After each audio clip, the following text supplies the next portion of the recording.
Good evening and welcome to Chasing the Facts. I'm Sam Chase, your host, and with us this evening is Patricia Dzuris, who is Chelmsford's Town Clerk. And I'm going to ask you, did I pronounce your name correctly? Perfectly. Because I notice very few people pronounce it that way. That is correct. But I remember you correcting me at one point, so that's good. Give it a heads up, Simon. Yeah, I practiced that. Thank you. All right. So I want to welcome you back to the show. I think this might be your third time I think so. on the show. Yeah. So I rely on Vilu to provide those statistics, and he does well. I do not keep a spreadsheet the way Tom Cristiano used to. Tom could tell you right down to the nth degree how many times you'd been on his show and what you said and everything. So very glad to have you here, and this is very apropos because Chelmsford is starting its election cycle, all right?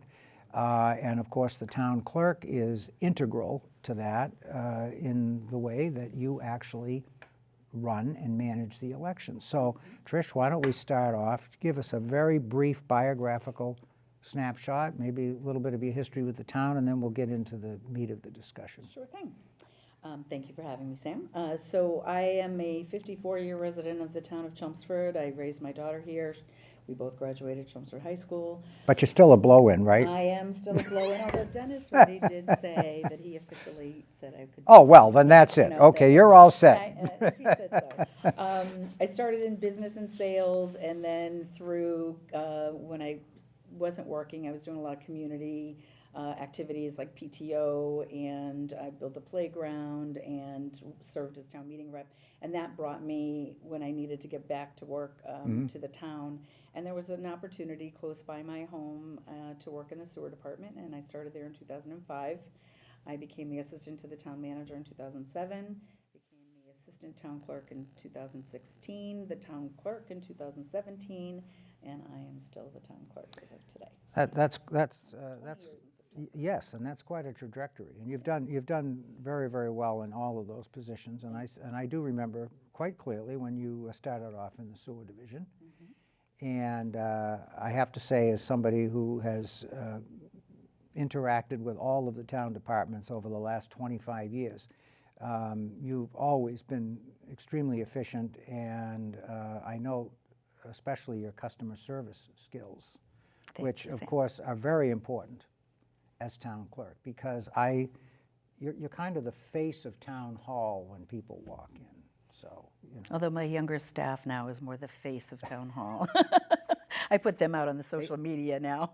They tell you not to come out of your office? I just prefer to stay back there. Well, they're so much better at it, and they're very friendly and wonderful, talented young people, and I'm so grateful to have them. So they've made my job a lot easier, having sharp minds, working in the front office. So I couldn't run that every day by myself. But you've done very well in making sure that those are the folks you have, because one of the marks of a good management person is selection of the correct staff to support you. And if you've got the right people in position, you should be able to sit in your office and not worry about things. And that's the mark of a good manager. So I think you've done very well, and I absolutely agree with you on the staff. They're all very good people and very customer service oriented, which is you don't always get that in town halls. In Chelmsford, we do. Yes, in Chelmsford, but I won't name others. some of the ones where that isn't the case, but I've had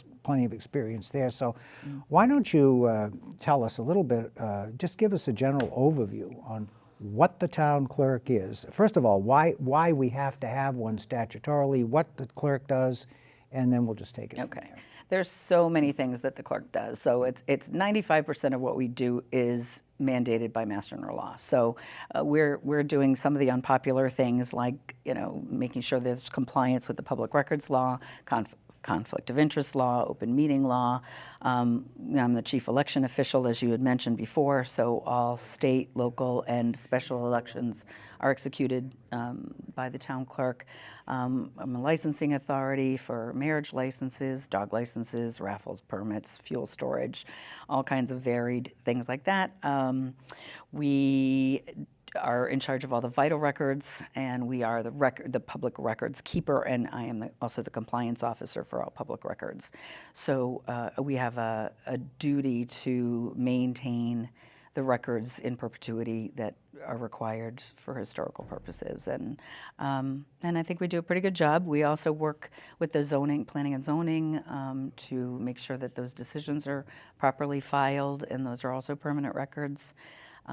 So one of my goals when I became clerk was really to work on the environment in which those records are maintained, the organization of them, and the digital preservation of them. So it's been many, many phases that we've gone through since I started as clerk, and we're now entering a real digitization phase of not just the historic records, which I've been working on, but now departmental file storage. So we're looking at digital file management companies and ones that we can properly have the transparency for the public on those records that prior to they might have had to do a public records request, where we're trying to get something that's more searchable from a public portal. Yeah, certainly, we're certainly well into the electronic age, you know, and people have come to expect that level of service, that they'll be able to sit in their home office, go on their computer, and access just about anything they think they need to access. The days of having to, you know, walk into a town office or any office and ask for paper, which obviously you can still do, and in some cases you have to do it. But more and more we're relying on the electronic media. So you said something at the beginning of our discussion, and you talked about state mandates. The position that you hold is mandated by state law. So there is absolutely no way in the world, if the town got into dire straits financially, we could say, oh, well, we can eliminate the town clerk's job. Job security. That cannot happen, folks, under state law. There are several offices, local offices, that under state law we are required to have, and the clerk's position obviously is one of them, although there is a variation. So in some towns, the town clerk is an elected position, and in other towns, it's an appointed position. So do you have any thoughts on that? Which is better or worse, and why? I think that for a town our size, it's definitely better to have an appointed town clerk. And we have a very strong manager, and he is in charge of the operations of the town. So he is my appointing authority, and I think and you report directly to the town manager. Exactly. And I think in a town this size, that's the best way to go. If you have a smaller town, or there's some contentious politics going on in a town, or maybe not a great relationship with town administration, maybe an elected town clerk is better because they're not beholden to those people. But I wouldn't choose that for myself personally. So it just depends. Some elected town clerks really prefer to be elected by the people, and they feel that that's who they are beholden to, and they can push back a little bit harder on administration or politics. That's a good point. Generally, you wouldn't have much of a problem, I wouldn't think, with a setup the way we have it in Chelmsford, where you report directly to the town manager. But I can see in a smaller town where the selectmen are the strong operational authority. You don't have a town manager. I could see where not being elected in that case could be a problem, because now you are dealing directly, or you're reporting directly to political people as opposed to an appointed. And there's turnover with political people. Correct, you know? correct. And you don't really want turnover so much in the clerk's office. I Oh, mean, no. You know, historically, clerks have stayed in their positions for many, many, many years historically. And it just having that continuity in the office, I think, is really helpful for processes, procedures, integrity, you know, and the public feeling like they can trust what's going on in that office. And as we were talking earlier, as time marches on, things become more complicated. So perhaps 100 years ago, the town clerk's duties were a lot narrower and well-defined. Everything had to be written. It was in paper and so forth. But the statutory responsibilities and the expectations of folks in town here, I would argue that, well, even within the last 30 years, I would argue that your job has expanded greatly in terms of scope and what is expected of you, which is why we have 4 people in the clerk's office. Yes. So, Well, and plus, as the population grows, exactly. and the number of dogs in the town grows, and the Right. number of businesses in the town grows, and the number of building permits and zoning and, all of those things grow, then the office gets busier and busier. Not to mention the changes in the election laws, and vote by mail is tremendous amount of work to do early voting and vote by mail. Would it be fair to say that the main activity, of course you don't do this all year long, but the most intense activity, let's put it that way, in your office is in fact the administration of the election cycles? Yeah, especially during state election years, yes. In the local election, this is our kind of like we got the local elections much easier to execute. But when 2024, we had 4 elections to execute, and that was a lot. It was back to back to back. And you're talking And it's a budget impact as well. very much so. Yeah. So that's the first thing you have to do when you're planning for an election is you've got to prepare a budget. You have to report to the state auditor 6 months before the election what your projected costs are, because some of what we do for early voting is an unfunded mandate, so we do submit for reimbursement for some of those costs. And then there's another unfunded mandate where it's just the 7 a.m. to 10 a.m. is an unfunded mandate of the change of the hours, and so we get reimbursed for the costs on election day for that. So we're also beholden to the state auditor to make sure that we stay on top of our costs. But it's an expensive proposition, and then And highly regulated by very the much state. so. Oh, very much so. Yeah, Right. we don't make a move without the state elections commission, the elections division, telling us exactly what is required of us. So they send out advisories before every state election as to any potential changes to the law or whatever might be going on at the time. They give us a lot of advisories. Now, we've had a pretty significant evolution over the last, I would say maybe 5 or 6 years in terms of non-in-person voting, I'll call it, because there's various degrees of that. You've always had absentee, okay? But we've introduced now mail-in ballots and early voting. Okay, so why don't you take a minute and explain the various differences between absentee, early voting, and mail-in, and what some of the mechanics and difficulties are in managing that process. Well, absentee voting is in the Mass Constitution that you can only vote absentee if you are required, if you are eligible under 3 categories. One, you either have a religious exemption.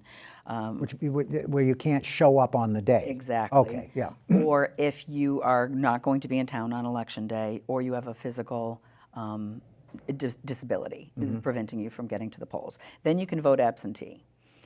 Early voting, and voting by mail is also early voting, is you have to apply. And that there's an application process, and you have to state in writing that you want a vote by mail ballot. And that application needs to be recorded, and you have to log it, and you have to check signatures, and then you have to actually create that list and mail those ballots out. And there's a lot of processes to the voter registration system, how you track that ballot in the system. So you know when they requested the ballot, you know when you mailed the ballot, you know when the ballot has come back, whether it's come back efficiently filled out with everything, the signed affidavit, or if it had to be rejected because they forgot to sign it or some other reason. And then finally when they cast that ballot. So voting by mail is a complicated process.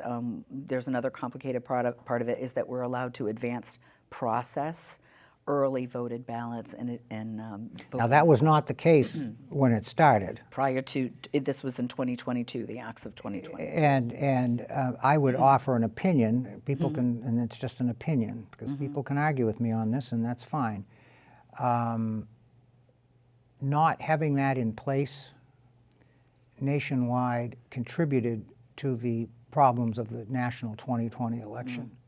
Because what people were seeing on the screen was they were seeing all those early ballots being processed after the polls closed, and of course that fed all the conspiracy theories that people are stuffing the ballot. So now, with the situation where you can process those votes as they come in, you've eliminated that potential problem. Yeah, and there's quite a tracking system, Right. so it's, there's a lot of checks and balances to the Right. process, and you can't just do it as they come in. You have to have a posted set of time, and you can't process them the same day they come in. You can only start processing them the day after they come in. So there's a Whole set of rules. whole set of rules that go along with that. But when we didn't do it in 2016, When it we first started started, right. doing, we had tons of ballots going to the polls. Oh, I And remember. then trying to feed them into, in between the voters. I think I might have worked that Yes, election that yeah, year. Yes. That was very stressful, and you Yes. had to have a whole separate team Yep. checking those envelopes in, just like they were voters themselves, and then just trying to get to the ballot box in the tabulator with the voter and those vote. It was just really difficult. So this works a lot better for yes. us. And again, the checks and balances are there. So if anybody Mm-hmm. questioned how it was done, we got binders and binders full of forms that follow that ballot from start to finish. And that's good, and that's part of the reason I wanted to have this conversation, because there are people who, it's like anything else. If you don't understand a process and you don't get a rational explanation, then you fill in the blanks, okay? And your mind can go to some dark places there. So accurate and timely information is always good on these things. So let's say now I want to or let's say I want to vote by mail, which I have never done. And the reason probably is because I live about a 3-minute walk from Town Hall, so it's just very easy for me to vote early in person. But if I were going to vote by mail, so I have to fill out a request and Sign it. now when you get the request, I'm going to assume that there's a process. Obviously you want to validate that I'm an actual voter. So Yeah, so there's a voter registration system. So we okay. can look up voters in various different ways, first by name or by address or whatever, and we can very clearly say if you are a current active voter in our system. And then there's an early voting module that we enter the date that your application was submitted, and then we wait until the ballots are available. And then once the ballots become available, we gather all that data of everybody who requested a vote by mail ballot, and we do batch mailings, and we have all kinds of fancy new equipment that make it way easier for us to do that, where I can import this data address file, and I can print the information and the barcodes right directly onto the envelopes instead of doing lots of sticky Manual labels on stuff, everything. right, Yeah, a lot right. of manual stuff.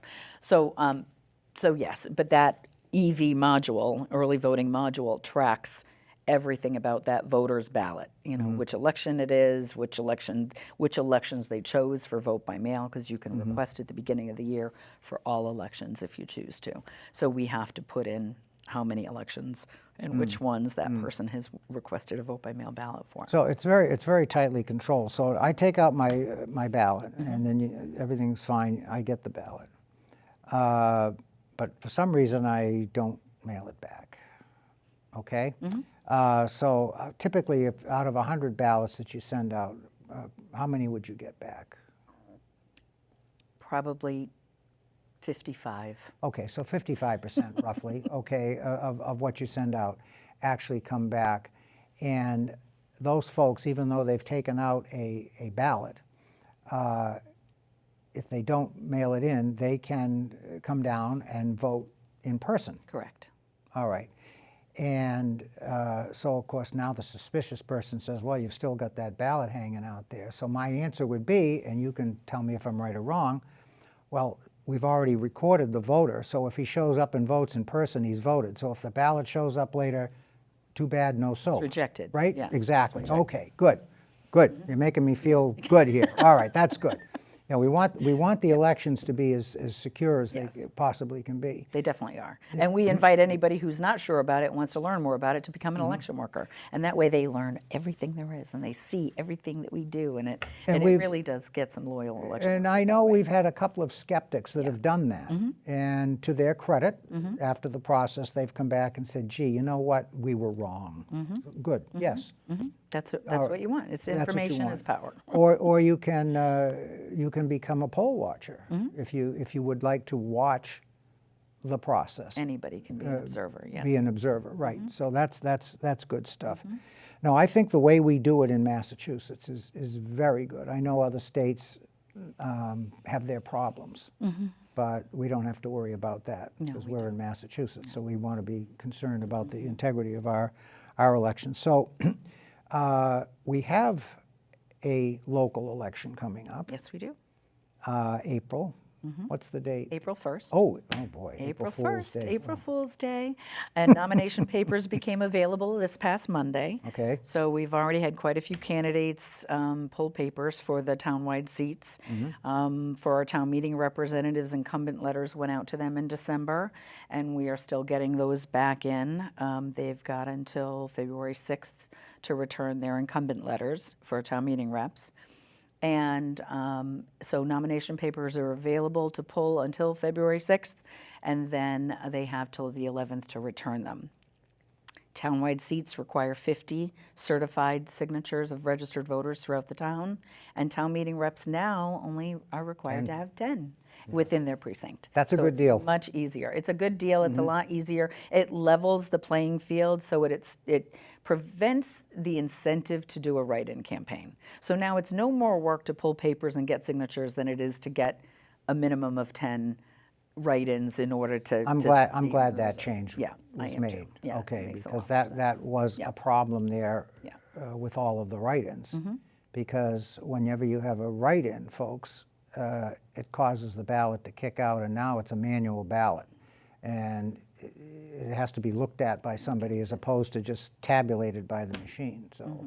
Well, the write-ins are tabulated by the machine. Oh, are they? They are, as long as they fill out the bubble, because the machines are reading the bubbles. But if they Okay, put in a write, you're right, yeah, I stand corrected, yeah. I'm sorry. So as long as they write in a name and fill in the bubble, right. it will count it. But it's a manual process to then determine who wins. Yeah. who it is. You got to reach out to them, Right, find out. exactly. Did you mean to do this? Did you know that you were a write-in? Do you accept the position if they won based on the write-in? Have we ever had anybody who was a write-in that didn't accept the position? Yes. Oh, many more so that don't, because other people write them in. Why did those people write me in? I don't Why do want they the write- job. Why do they write in Mickey Mouse or Donald Oh, Duck or and they Santa do, Claus or and whoever they do. else they write in? Yeah, it's Especially for the presidential election. yeah. So write-ins are not popular with the town clerks. Nope.